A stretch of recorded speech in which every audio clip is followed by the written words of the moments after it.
好多成年人或者係即係上咗年紀嘅人啦，佢想學鋼琴嘅原因，大多數都係有啲咧就，我細細個好中意鋼琴㗎啦，不過咧就屋企又唔環境又唔好啦，又唔許可啦，所以冇學。咁我而家揾到錢啦，咁咧又想學翻鋼琴，得唔得嘅咧？得，點解唔得啊？有啲老人家咧就話，我而家退咗休得閒無事即係還兩個心願，想學下鋼琴咁樣嚇，得唔得啊？得，都得嘅。不過咁喎，嗱，我提醒你，如果你想學鋼琴咧，因為你個腦裏邊咧，即係你欣賞人哋彈鋼琴彈得好美妙，咁咧你有個幻覺喺度，真係好想自己都好似佢咁樣彈得咁叻。但係殊不知咧，你要知道一樣嘢咧，就係你睇到人哋彈得咁好咧，佢落咗好多功夫㗎喎，捱過好多苦喎，你唔知㗎喎，你淨係聽到佢上台表演嗰陣時候嗰剎那嘅光輝即係代唔代表永恆咧？見仁見智啦。嗱，可以話俾你聽，如果你愛嚟玩嘅，學幾下嘅，咁咧你學幾下，你一彈，咦，都唔係嗰回事嘅，點解我彈得咁曳嘅咧？都唔即係覺得煩啊！即係話你個幻覺裏邊，即係人哋彈得好好噶嘛，突然間你學幾下你就想彈得好，係冇可能㗎。咁咧跟住咧你就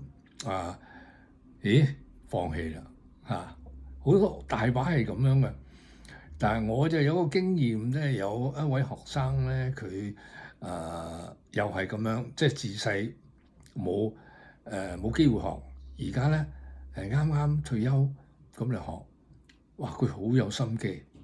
咁咧我就從頭教俾佢啦，即係話嗱，你要想彈得好咧，你要有啲手法先嘅，如果唔係咧你就彈得唔好聽，咁你又會放棄㗎啦。咁佢你唔緊要啊，教我基礎嘢。咁我跟翻皇家音樂學院去教佢喎，佢又真係好有心機，日日咁樣苦練，卒之俾佢考到4級喎，即係加拿大嘅4級啦就冇香港皇家即係英國皇家學院嗰啲咁深啦加拿大4級，因為佢有10級啊嘛，咁所以早期嗰啲咧就比較冇咁難啲技巧，咁但係你都要經過全部個階段嘅。咁佢考到4級之後咧，佢發覺我想彈啲流行曲又唔得，因為你當你彈皇家音樂學院嗰啲咧，你係逐隻歌嚟彈，跟住彈到 scale， 彈完 scale 之後又係都係唔識彈流行曲噶嘛。學流行曲咧係另外一種學法嘅。即係喺呢度就吹水啫，唔可以講得咁詳細啦。總之咧，即係話，就算你學到10級都好，有啲人10級咧，你叫佢彈個流行曲，佢喐都唔識喐㗎喎。咁你即係話要重新再喺學流行曲嗰種學法再學過，只不過咧你有基礎咧，你比人哋快啲，就係咁簡單。拜。